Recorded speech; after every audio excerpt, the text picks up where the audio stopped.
प्रिय छात्रों, हिंदी के इस शिक्षण सत्र में आपका हार्दिक स्वागत है।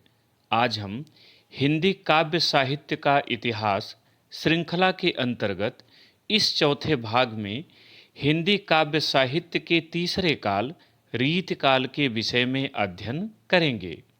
भक्तिकाल के समाप्त होते होते देश में मुगल साम्राज्य पूर्णतः प्रतिष्ठित हो चुका था। वह वैभव के शिखर पर था। जनजीवन भी शांतिपूर्ण था।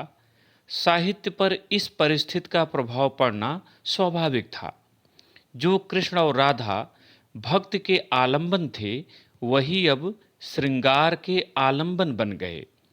इस काल के कवियों का ध्यान साहित्य शास्त्र की ओर गया और उन्होंने रस, छंद, अलंकार, नायक, नायिका भेद आदि के उदाहरण रूप में रीति अथवा लक्षण ग्रंथों की रचना की। इस काल में ऐसे ग्रंथों की प्रचुरता रही, इसी कारण इसे रीत काल के नाम से संबोधित किया जाता है। रीत माने परंपरा होता है। परंपरा किसकी? लक्षण ग्रंथ लिखने की। तो आइए प्रश्नोत्तर शैली में रीत काल के विषय में जानें। पहला प्रश्न, रीत काल से आप क्या समझते हैं?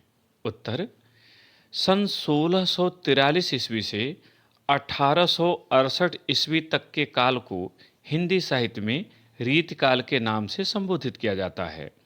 आचार्य रामचंद्र शुक्ल ने इसकी समय सीमा संवत 1700 से 1900 विक्रम संवत तक माना है।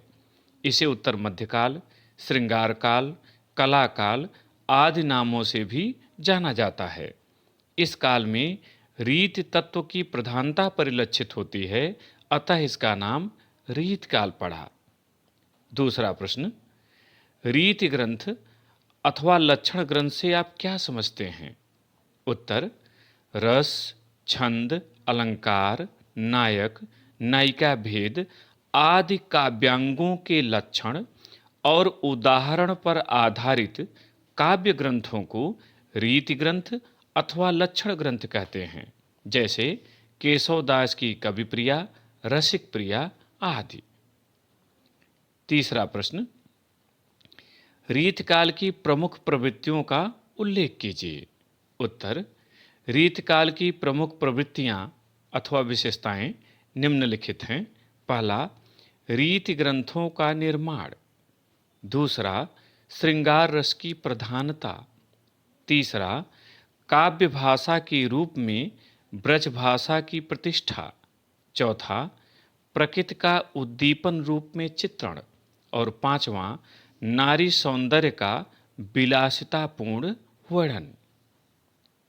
चौथा प्रश्न, रीतकाल के प्रमुख कवि और उनकी रचनाओं का उल्लेख कीजिए। उत्तर, रीतकाल के प्रमुख कवि और उनकी रचनाएं निम्नलिखित हैं। एक तरफ कवि लिखें, दूसरी तरफ रचना। कवि की ओर लिखें केशवदास, इनकी रचना है रामचंद्रिका, ये श्री राम के जीवन वृत्त से संबंधित है। कवि प्रिया इनकी रीति संबंधी रचना है। कवि भूषण, इनकी 3 रचनाएं स्वीकार की गई हैं, शिवराज भूषण, शिवा बावनी और छत्रसाल दशक। मतिराम, ललित ललाम और रसराज। बिहारी, इनकी एकमात्र रचना मिलती है सतसई। पद्माकर, जगत विनोद, गंगा लहरी, पद्माभरण आदि। पांचवा प्रश्न देखें, रीतकाल में किस कवि ने वीर रस की रचनाएं की? उत्तर, रीतकाल में कवि भूषण ने वीर रस की रचनाएं की। उन्हें वीर रस का प्रथम राष्ट्र कवि भी माना जाता है। छठा प्रश्न, रीतकाल की काव्य धाराओं का परिचय दीजिए। उत्तर, रीतकाल में निम्नलिखित 3 काव्य धाराएं प्रवाहित हुईं। पहला, रीतिबद्ध काव्य धारा। रस, छंद, अलंकार, नायक, नायिका भेद आदि के उदाहरण रूप में की गई रचनाओं को रीतिबद्ध ग्रंथ कहते हैं।